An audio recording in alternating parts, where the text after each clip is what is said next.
समुंदर विशाल, अनजाना, इसमें राज छुपे हैं, काले पुराने राज। कहानियों में गहरे समुंदर के विशालकाय जीवों की बातें होती हैं, अकल्पनीय आकार और शक्ति वाले जीव। लेविथान, समुंदर का सांप, एक ऐसा नाम जिससे डर और विस्मय गूंजता है।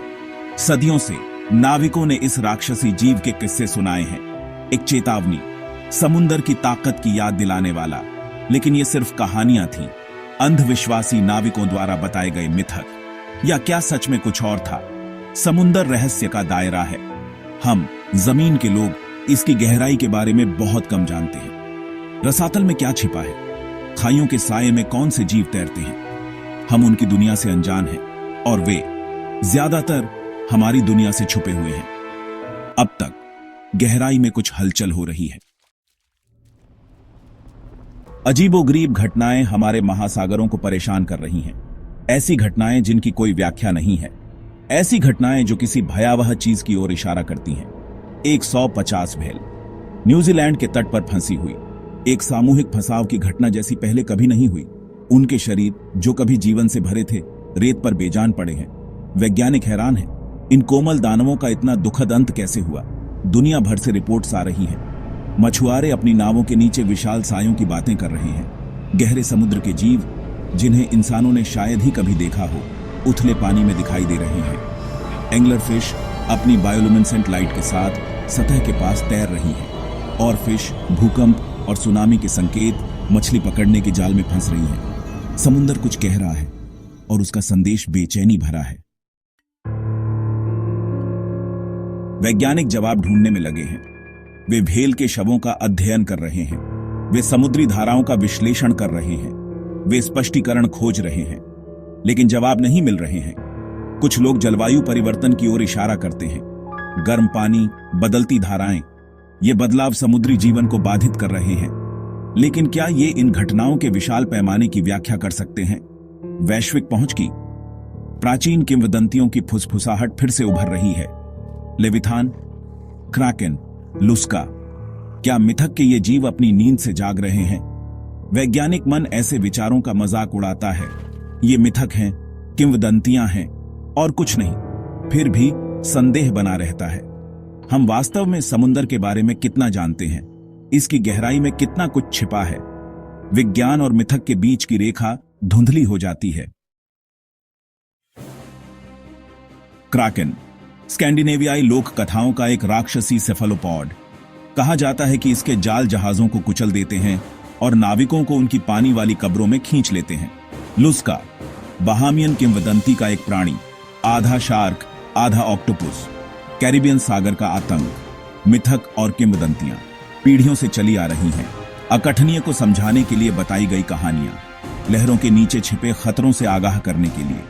कुछ लोग उन्हें केवल अंधविश्वास मानकर खारिज कर देते हैं, लेकिन क्या इन कहानियों में सच्चाई का एक अंश है? क्या ये वास्तविक जीवों के साथ मुठभेड़ों पर आधारित हो सकती हैं? ऐसे जीव जिन्हें विज्ञान ने अभी तक खोजा नहीं है? समुद्र की विशालता अनंत संभावनाएं प्रदान करती है। यह एक ऐसा क्षेत्र है जहां असंभव वास्तविक हो सकता है, जहां राक्षस अनदेखे घूम सकते हैं।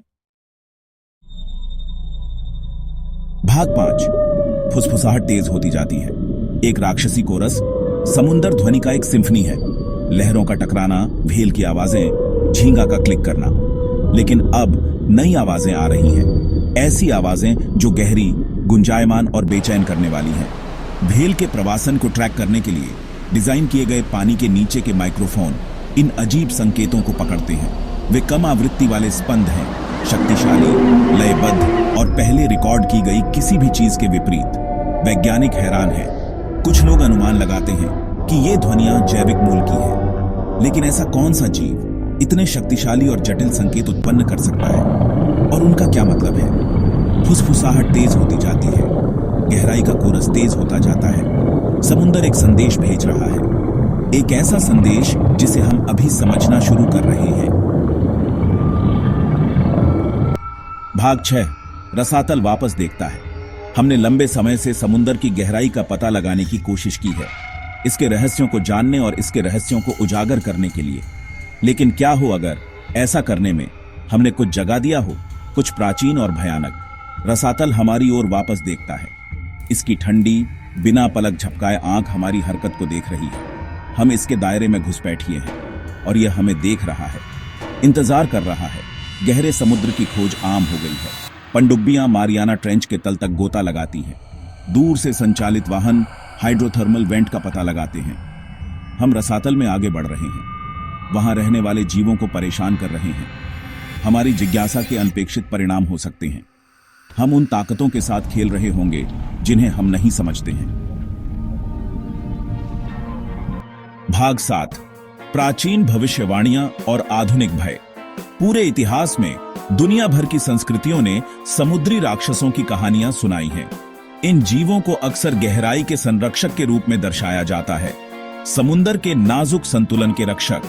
कुछ प्राचीन भविष्यवाणियां ऐसे समय की बात करती हैं जब ये राक्षस फिर से उठेंगे। बड़ी उथल पुथल का समय, एक ऐसा समय जब समुद्र वह वापस ले लेगा जो कभी उसका था।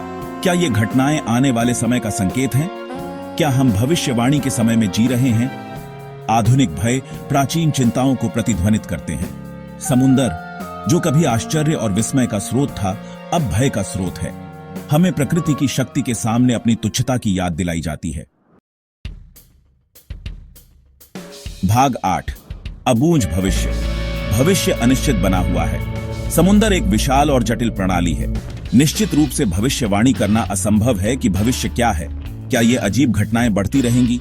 क्या गहराई की फुसफुसाहट तेज और जोरदार होगी, या समुद्र एक बार फिर शांत हो जाएगा? इसके रहस्य रसातल में सुरक्षित रूप से छिपे रहेंगे। हमें इन सवालों से जूझना बाकी है, इस संभावना का सामना करने के लिए कि हम इस दुनिया में अकेले नहीं हैं, कि हमारी समझ से परे ताकतें काम कर रही हैं। समुद्र अपनी सांस रोक कर रखता है और हम इंतजार करते हैं। भाग 9, कार्रवाई के लिए एक आह्वान। हम इन चेतावनी संकेतों को अब और नजरअंदाज नहीं कर सकते। समुद्र खतरे में है और हम भी। हमें अपने महासागरों की रक्षा के लिए अब कार्रवाई करनी चाहिए। समुद्री जीवन पर हमारे प्रभाव को कम करने के लिए, गहराई की फुसफुसाहट को सुनने के लिए। यह कार्रवाई के लिए एक आह्वान है, सम्मान करने, रक्षा करने, समझने का आह्वान। हमारे महासागरों और हमारे अपने भाग्य अधर में लटके हुए हैं।